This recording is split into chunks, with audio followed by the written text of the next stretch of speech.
تو ملک گیرے، مطلب یہ کہ جس کی باتوں میں مٹھاس ہو دنیا اس کی دیوانی ہو جاتی ہے۔ سو شیرے نے اپنی گفتگو سے میری ماں کو اپنا گرویدہ بنا لیا تھا۔ ہمارا مکان 2 حصوں میں بٹا ہوا تھا۔ بڑے پورشن میں ہم رہتے تھے اور دوسرا پورشن جس میں 2 کمرے تھے کرائے پر اٹھا دیتے تھے۔ اس بار جو میاں بیوی کرائے پر آئے ان کا ایک بچہ تھا۔ شروع میں مبین صاحب اکیلے آئے تھے۔ یہ شور کوٹ کے رہنے والے درمیانی عمر کے آدمی تھے۔ ہفتے میں 2 دن ان کو لاہور آنا ہوتا تھا، لہٰذا عارضی رہائش کی ضرورت رہتی تھی۔ انہوں نے اس مختصر رہائش کو کرائے پر لے لیا۔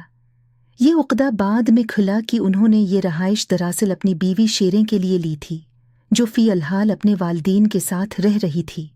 جب مبین صاحب لاہور آتے اس کو وہاں لے آتے۔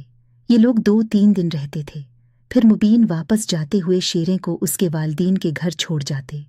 کچھ عرصے تک یہی معمول رہا۔ جوں جوں وقت گزرتا گیا ہماری جان پہچان اس انوکھے جوڑے سے بڑھتی گئی۔ پتہ چلا یہ ان کی دوسری بیوی تھی۔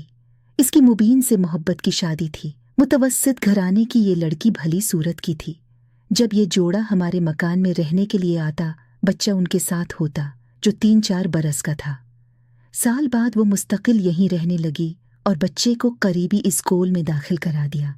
اپنے مکان کا جو حصہ ہم نے مبین اینڈ فیملی کو کرائے پر دیا تھا اس کا ایک دروازہ ہمارے اس کمرے میں بھی کھلتا تھا جو ہم نے کرائے پر نہیں دیا تھا۔ اس کمرے میں ہمار اس سامان رکھا ہوا تھا۔ ہونا تو یہ چاہیے تھا کہ ہم اس کو مقفل کر دیتے، لیکن جب شیریں مستقل یہاں رہنے لگی اس کی سہولت کی خاطر اماں نے وہ دروازہ مقفل نہ کیا تاکہ اسے تنہائی محسوس نہ ہو اور باہر آنے جانے میں آسانی ہو۔ اب وہ اپنے کمرے سے ہمارے کمرے میں داخل ہو کر اس راہداری میں آ سکتی تھی جو ہماری بھی گزرگاہ تھی۔ شیریں نے اس سہولت کا فائدہ اٹھایا اور بے دھڑک آنے جانے لگی۔ اس نے اپنی طرف کے دروازے سے آنا جانا ترک کر دیا، ورنہ باہر جانے کے لیے اسے سارے گھر کا چکر کاٹنا پڑتا۔